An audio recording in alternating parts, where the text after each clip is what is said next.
तो यार hello everyone, स्वागत है आप सभी लोगों का हमारे इस वंडरफुल से चैनल पर। तो यार आज का ये जो क्वेश्चन है ये एकेटिव एग्ज़ाम से रिलेटेड कॉचीज़ इंटीग्रल के ऊपर है, जो कि one of the most important और फेवरेट टॉपिक है एकेटिव का।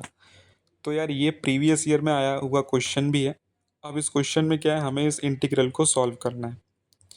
तो इसमें क्या है कि integral along closed curve C e to the power 2z upon z plus 1 raise to power 4 dz, और कर्व क्या है, modulus of z equal to 3। अब जो ये modulus of z equal to 3 है, ये एक सर्कल है। तो इसमें क्या है, इस इक्वेशन से हम क्या समझ पा रहे हैं कि एक ऐसा सर्कल है जिसका सेंटर जो है वो 0,0 है और जो रेडियस है वो 3,0 है। ठीक है। जब सर्कल का सेंटर 0,0 यानी ऑरिजिन पे रहता है तो जो रेडियस दे रखा होता है वही लिख देते हैं, मतलब कोई प्रॉब्लम नहीं रहती। लेकिन जब सर्कल का सेंटर थोड़ा शिफ्ट होता है, 0,0 के अलावा और कुछ होता है, तो रेडियस क्या होता है, जो भी दे रखा होता है उसमें ऐड करना पड़ता है सेंटर को, देन वो रेडियस लेना पड़ता है। बट इस सवाल में कुछ आपको ऐसा नहीं करना, जो दे रखा है वही लिख दो। इसलिए ये थोड़ा सिंपल सवाल है जिसमें सेंटर थोड़ा शिफ्ट होगा। वैसे सवाल भी हम अपने चैनल पे अपलोड करेंगे, तो आप हमारे साथ जुड़े रहें। तो गिवन हमारे पास जो था वो हमने पहले लिख लिया और एक ऐसा सर्कल ड्रॉ कर लिया जिसका सेंटर ऑरिजिन पे है और रेडियस उसका 3,0 है। आगे बढ़ते हैं, सिंगुलर पॉइंट्स फाइंड करते हैं, यानी वो पॉइंट्स फाइंड करते हैं जिन पॉइंट्स पर फंक्शन जो है एफ ऑफ जेड वो कर्व के अंदर एनालिटिक नहीं है। वही सिंगुलर पॉइंट्स होते हैं या उन्हीं को आप पोल बोलते हो। उसके लिए क्या करो, एफ ऑफ जेड का डिनोमिनेटर जो है उसे 0 पुट कर दो, that is z plus 1 raise to power 4 को 0 पुट कर दो। अब यहाँ पर हम डायरेक्टली कॉची के इंटीग्रल फॉर्मूला से इसको सॉल्व करेंगे, रेसिड्यू मेथड यूज़ करेंगे नहीं। तो हमें इससे मतलब नहीं है कि हमारे पास जो ज़ीरो निकल रहा है, मतलब जिन पॉइंट पर फंक्शन एनालिटिक नहीं है उन पॉइंट्स का क्या हम बोल सकते हैं, जो हम रेसिड्यू निकालते हैं जब कॉची थ्योरम में, तब उसमें हम देखते हैं जैसे यहाँ पर z इक्वल टू -1 है, तो बेसिकली 4 बार -1 आया होगा। बट हमें वहाँ पर उसकी -1 की फ्रीक्वेंसी, यानी कितने बार -1 आया है, वो देखने की ज़रूरत नहीं है। बस हमें ये देखना है कि इस इक्वेशन का जो फाइनल सॉल्यूशन आएगा वो z इक्वल टू -1 आएगा। उस चीज़ को पकड़ लो। ठीक है। अब इस पॉइंट पर फंक्शन एनालिटिक नहीं है, तो इस पॉइंट का factor that is z+1 raise to power 4, उसको अब हमें अपने एफ ऑफ जेड में इंक्लूड नहीं करना है। तो उसे हटा के हमारा एफ ऑफ जेड कितना बनेगा, e⁻²z। डी जेड नहीं लिखेंगे, गलती से लिख गया मुझसे, डी जेड नहीं लिखेंगे क्योंकि केवल एफ ऑफ जेड लिखना है। तो एफ ऑफ जेड हमारा कितना होगा इस बार, e⁻²z। ठीक है। अब यहाँ पर बात आती है कि हमें कॉची का कौन सा इंटीग्रल फॉर्मूला लगाना है। जैसा मैंने लिखा by using Cauchy's integral formula, तो कौन सा कॉची का इंटीग्रल फॉर्मूला लगेगा।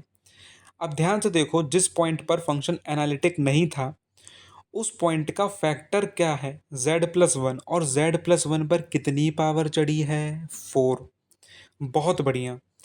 तो बेसिकली z+1 पे 4 पावर चढ़ी है, यानी उससे एक कम कर दो, 3। तो थर्ड डेरिवेटिव वाला जो फॉर्मूला रहता है कॉची का, that is f triple dash z not equal to factorial 3/2 pi i integral along closed curve C f of z upon z minus z not raise to power 4। ये formula लगाना है।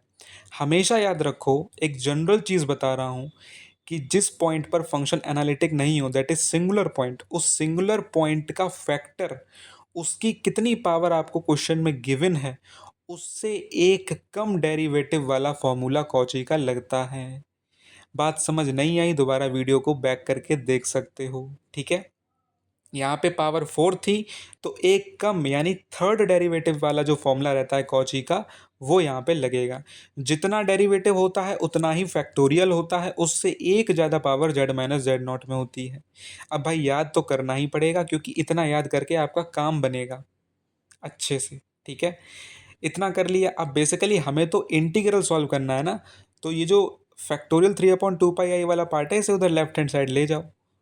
उसके बाद यहाँ पे क्या करना है, ये F triple dash of Z not find करना है। बेसिकली आपको F triple dash of Z find करना है और फिर जेड की जगह जेड नॉट डाल देना है। बेसिकली जेड नॉट नहीं डालना, डायरेक्ट जेड नॉट की वैल्यू डालनी है, दैट इज -1। ठीक है। तो जब हम F triple dash of Z करेंगे, बहुत सिंपल एफ ऑफ जेड है, तो आराम से उसका आप थर्ड डेरिवेटिव निकाल लोगे। वो आपके पास आएगा 8e⁻²z। बहुत सिंपल है। उसके बाद आपका जो एक्सप्रेशन होगा वो क्या बनेगा, 8 × e⁻²z जो कि ट्रिपल डेरिवेटिव आया है, उसका मल्टीप्लाई 2πi/3 में कर दोगे। जैसा कि ऊपर है, बस वैल्यू पुट करनी है, आप देख सकते हो, इतना तो सिंपल है ही, इसमें कोई बड़ी बात नहीं है।